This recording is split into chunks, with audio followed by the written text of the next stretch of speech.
యుద్ధం యుద్ధం శ్రీకృష్ణుడు ఊకనే అనలే ధృతరాష్ట్రుడితో. యుద్ధాన్ని ఆపడమే పెద్ద యుద్ధం. రాజన్, నీకు యుద్ధం కావాలంటే నీకు పరిచయం చేస్తా మహాభారతం. కనిడ మన మిత్రపక్షానికి కొంచెం ప్రాబ్లం అయింది. శాంతి ఎప్పటికైనా మంచిదే, యుద్ధం వల్ల ఏం జరగలే, నష్టం తప్ప. బట్ ఎక్స్క్యూజ్ మీ, యుద్ధం తన యుద్ధ నీతి మార్చింది అని చెప్పి నేను ఎన్నోసార్లు చిత్రగుప్తులు మాట్లాడినా ఫ్రెండ్స్. యుద్ధం తన యుద్ధ నీతి మార్చింది అని. ఇవాళ యుక్రెయిన్ ఒక భీకర దాడి చేసింది, ఒక టెర్రరిస్ట్ అటాక్ చేసింది. రష్యా మీద కాదు, రష్యా లోపలికి వచ్చి కొన్ని వేల కిలోమీటర్లు రష్యా లోపలికి వచ్చి 4-5 మేజర్ ఎయిర్ బేస్లను పల్మని పేల్చింది. And you know how it has been done? Stay tune with Chitragupti, ఇప్పుడు చెప్తా. ఇవాళ రష్యాని కంప్లీట్గా అవుట్ స్మార్ట్ చేసింది యుక్రెయిన్. మేజర్ డ్రోన్ అటాక్ చేసింది రష్యా. దీన్ని ఒక పెద్ద terrorist attack in our soil అని చెప్పి చిత్రీకరించింది. ప్రతి రేడార్ రష్యాది ఏదైతుందో ఆ రష్యా బార్డర్లు కాపాడడానికి ప్రయత్నం చేసింది ఫ్రెండ్స్. కాకపోతే ఇవాళ ఏదైతే అటాక్ జరిగిందో రష్యా మీద, రేడార్లు కనిపెట్టకుండా లోపలికి వచ్చి 4-5 వేల కిలోమీటర్లో ఎంతో కొన్ని వేల కిలోమీటర్లు అనుకో, ఆఫ్కోర్స్ 1000-2000 ఏదన్నా ఉండని, లోపలికి వచ్చి Russian air bases or military bases మీద అటాక్ అన్నానంటే పొరగల్ల మజాక్ కాదు. భారత్ దీంతో నేర్చుకోవాల్సింది చాలా ఉంది. ఇవాళ జెలెన్స్కీ ఏమంటుండంటే ఇది ఒక బ్రిలియంట్ డ్రోన్ అటాక్ అని చెప్పి చెప్తున్నాడు. రష్యన్ మిలిటరీ జెట్స్ కూడా చేయలేని పని మేం చేసినాం అని చెప్పి మాట్లాడుతున్నారు. అసలు ఏం జరిగింది గిరీష్ అని చెప్పి మాట్లాడితే, ఇవాళ Ukraine one of the most deadliest audacious attack చేసింది, బోల్డ్ అటాక్ చేసింది. మిలిటరీ ఆపరేషన్స్ని పదును పెట్టింది, మిలిటరీ బేస్లను టార్గెట్ చేసింది రష్యాలో. ఒక ట్రక్ల డ్రోన్లను పెట్టి ఆ ట్రక్కులు మళ్ళా రష్యన్ ఇంటెలిజెన్స్కి కనబడకుండా రష్యన్స్నే ఉపయోగించి ఆ ట్రక్కుల చెత్తులు ఉంటాయి కదా ఫ్రెండ్స్, ఇట్లా క్యాబిన్ చెత్తులు. సపోజ్ మన ఈ ట్రక్ ఉంటుంది కదా ఫ్రెండ్స్, ఇట్లా ట్రక్ ఉంటుంది, ఇది ఈ కంటైనర్ ఉంటుంది కదా, ఈ కంటైనర్ రూఫ్లలో డ్రోన్లను దాచిపెట్టింది. ఈ రూఫ్లలో దాచిపెట్టి మళ్ళీ ఈ ట్రక్ అంతా అసెంబుల్ ఏడైందని అంటే యుక్రెయిన్లో కాలే, రష్యాలోనే అసెంబుల్ చేయించింది. అంటే ఈ డ్రోన్లు కూడా రష్యాకు ఏ రకంగా పోయినాయి, ఇంటెలిజెన్స్ ఎంత పెద్ద చెక్మా ఇచ్చిందో చూడండి మీరు. పోయిన తర్వాత ఈ ట్రక్కులు ఎప్పుడైతే ఆ బేస్ లొకేషన్స్కి చేరుకున్నాక వీటిని జీపీఎస్గా ట్రాక్ చేసి ఆ డ్రోన్లను యాక్టివేట్ చేస్తే ఇదైతే చెత్త ఉంటుంది కదా కంటైనర్ది, ట్రక్ కంటైనర్ ఉంటుంది కదా ఫ్రెండ్స్, ఈ చెత్తలో నుంచి మీరు చూస్తే సోషల్ మీడియాలో బయటకు వస్తున్నాయి వీడియోలు. ఇళ్ళలకైనా బయటికి వెళ్ళి డ్రోన్ పోయి ధన్ ధన్ ధన్ ధన్ ధన్ అని ఫైటర్ జెట్లను పేల్చేసింది.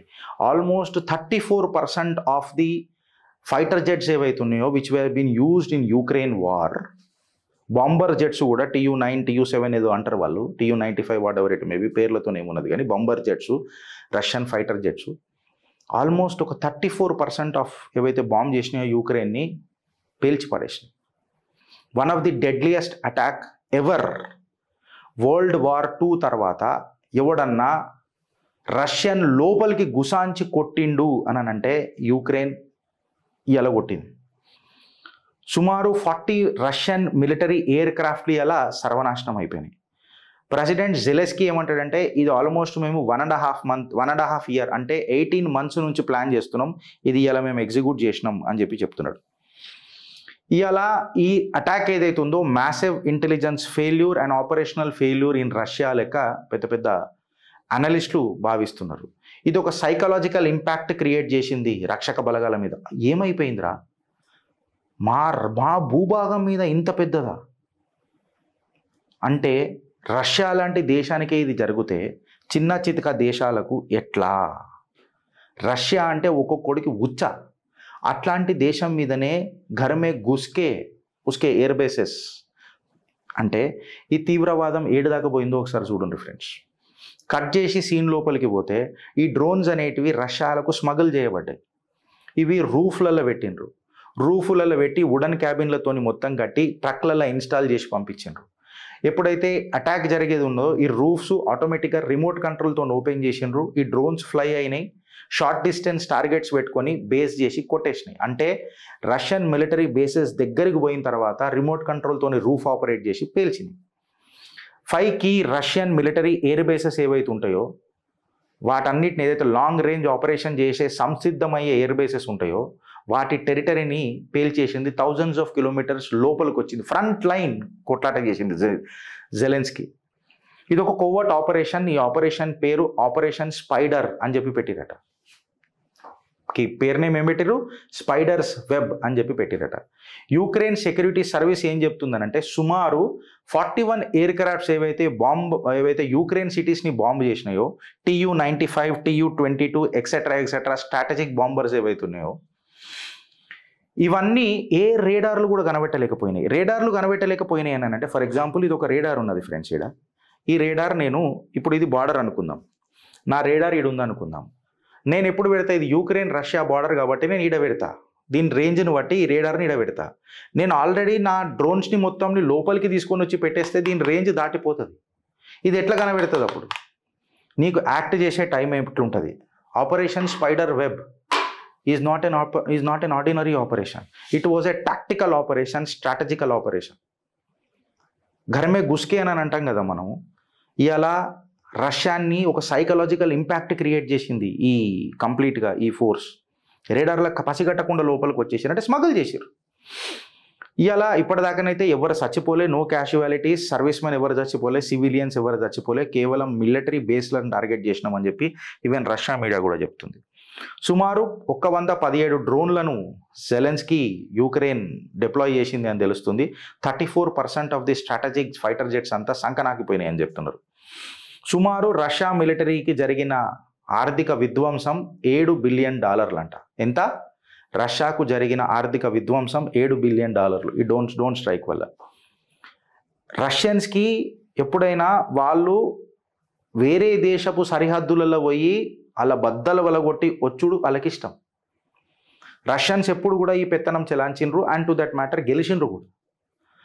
రష్యా మన మిత్రపక్షం. రష్యన్ మూతబరి ఇది. దుష్మన్ వాళ్ళ టెరిటరీలకు పోయి వాళ్ళని విధ్వంసం చేసి సైలెంట్గా వచ్చేస్తుంది రష్యా. అసుంటిది రష్యన్ టెరిటరీలకే పోయి ఇట్లాంటి అటాక్ చేయడం అనేది రష్యన్స్ని అవమానించినట్ట కాదా?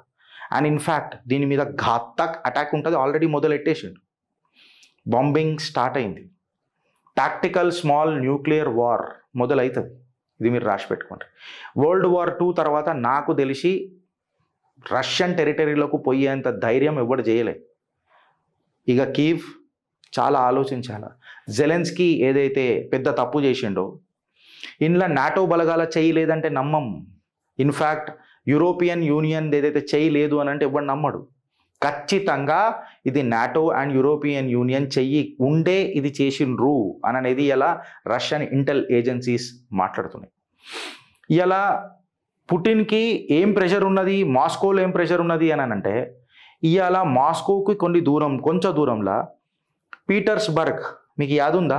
చిత్రగుప్తులో నేను ఒకటి మాట్లాడినా, వ్లాడివోస్టాక్, పీటర్బర్గ్కి కొంచెం దూరంలో ఈ పేలుడులు జరిగినాయి. వ్లాడివోస్టాక్ దగ్గర కూడా ఈ పేలుడులు జరిగినాయి. అంటే ఇంట్లో నా కొడుకులు ఇన్వాల్వ్ అయి ఉన్నారో చూసుకుంటారు. ఇమాజిన్, ఇంటెల్ చెప్తున్నా, ఏ పేపర్లలో రాన్వి డాట్స్ కనెక్ట్ చేయండి ఫ్రెండ్స్.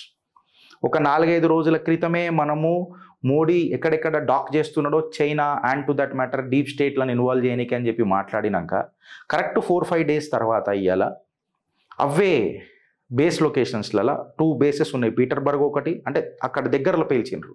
వ్లాడివోస్టాక్లో కూడా పేల్చిండ్రు.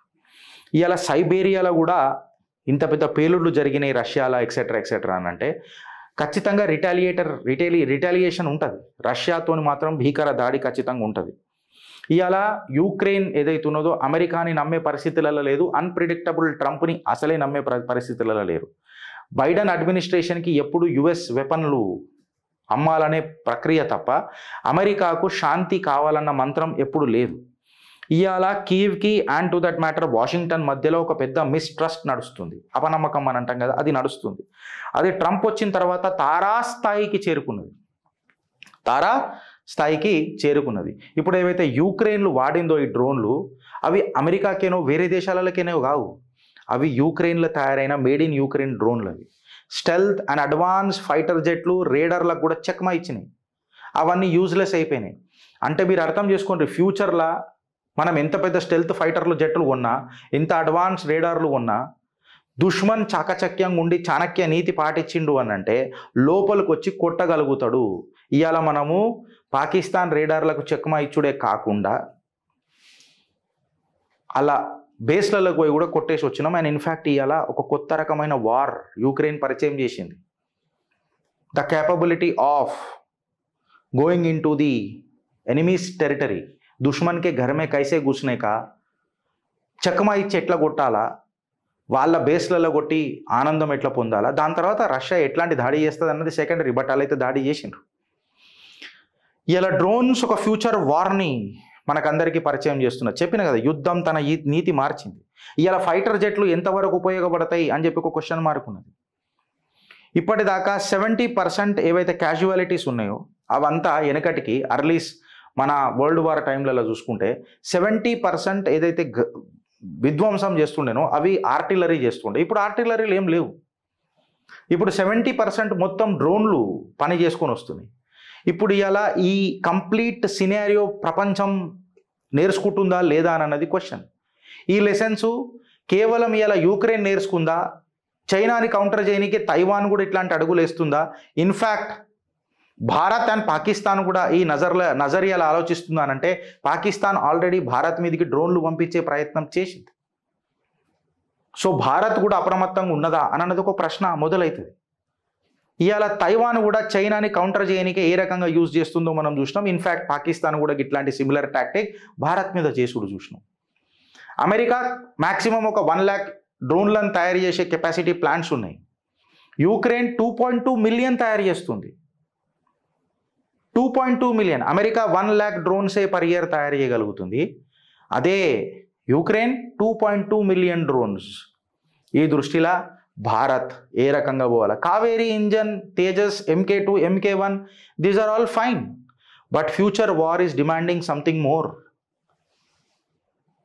ఈ 2025లో యుద్ధము, and to that matter beyond 2025, యుద్ధం ఒక కొత్త ఆస్పెక్ట్ని ఎదురు చూస్తుంది.